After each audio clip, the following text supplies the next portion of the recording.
আমি সবসময় একটা কথা বলি, খালি পকেট আপনাকে যা শিক্ষা দিবে পৃথিবীর কোনো বিশ্ববিদ্যালয় আপনাকে সেই শিক্ষা দিবে না। খালি পকেটে কোনো আত্মীয়র বাসায় যেয়ে দেখুন, সমাদর পাবেন কিংবা দরজা খুলবে, এটা একটা চিন্তার বিষয় হবে। সমাদর কতটুকু পাবেন তা বলতে পারছি না, কিন্তু উনি দরজা খুলবে না এটা একটা প্রশ্ন সাপেক্ষ ব্যাপার। দেখবেন অনেক আত্মীয় আছে যারা আপনার আসার খবর শুনে, যদি আপনার অবস্থা ভালো না থাকে, নানা অজুহাত তৈরি করবে। সেদিন তো আমরা বাসায় থাকবো না, সেদিন আমরা ঘুরতে যাব, কিংবা গেলেও আপনার জন্য দেখা যায় যে ওনাদের হাড়িতে যে খাবার আছে স্পেশাল কোনো কিছু তো দূরে থাক, ওইটাই দেখা যায় যে খাওয়ার কথা বলবে কিংবা বলবে না। আমি সবসময় বলি যে শেখ সাদির কথাটা বলি। শেখ সাদি পোশাকের মর্যাদা নামে আমাদের ক্লাস 4 কিংবা 5 একটা স্টোরি ছিল। উনি এক জায়গায় দাওয়াতে গিয়েছিলেন। আপনারা সবাই শেখ সাদিকে চিনেন, উনি ইরানের বিখ্যাত মহাকবি ছিলেন।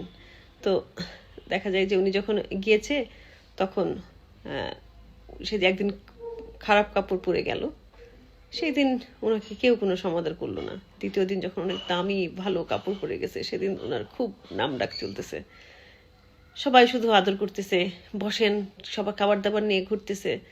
পরে শেখ সাদি করলো কি, যখন খাবার সামনে আসলো উনি সব খাবার খালি পকেটে ঢুকাচ্ছে।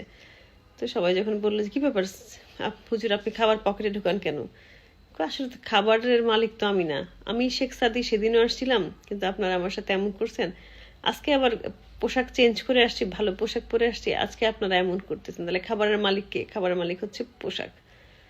তো খালি পকেট, শূন্য পকেট নিয়ে কখনো ঘুরছেন? কখনো খালি পেটে শুয়ে থেকে দেখছেন অবস্থা কেমন হয়? শূন্য পকেট আর শূন্য ভাবে ঘোরা কিংবা জীবনরে দেখার মতো দৃষ্টিভঙ্গি কারোই আসবে না। আমরা বলি যে কাজী নজরুল ইসলামের কবিতাতে শুধুমাত্র শক্তি, শুধুমাত্র বিদ্রোহ। উনি কার বিরুদ্ধে বিদ্রোহ করছে? উনি হচ্ছে, আমার কাছে মনে হয় উনি দারিদ্র্যর শৃঙ্খলতার বিরুদ্ধে। উনি এতটা শৃঙ্খলিত ছিল দরিদ্রতা দিয়ে যে উনি শৃঙ্খলতার বিরুদ্ধে বিদ্রোহ করছেন। প্রতিটার মধ্যে ক্ষোভ, প্রতিটার মধ্যে। কারণ উনি সেই ছোটবেলায় যখন বাড়ি ছেড়ে, সেই যখন ত্রিশাল গেল পুলিশের সাথে, একজন পুলিশের দারোগা ওনাকে নিয়ে গেলেন, তারপর যে ওনার জীবনযাপন, রুটির দোকানের রুটি বেলে যে শুরুটা হলো, সহজ কোনো পথ ছিল না। তাই শূন্য পকেট, আপনি মনে করবেন লাইফের প্রতিটা স্টেপই হচ্ছে একটা জার্নি। দেখা যায় এই জার্নিটা আপনাকে যা শিখাবে, এটা এরপরে নিশ্চয়ই ভালো আছে।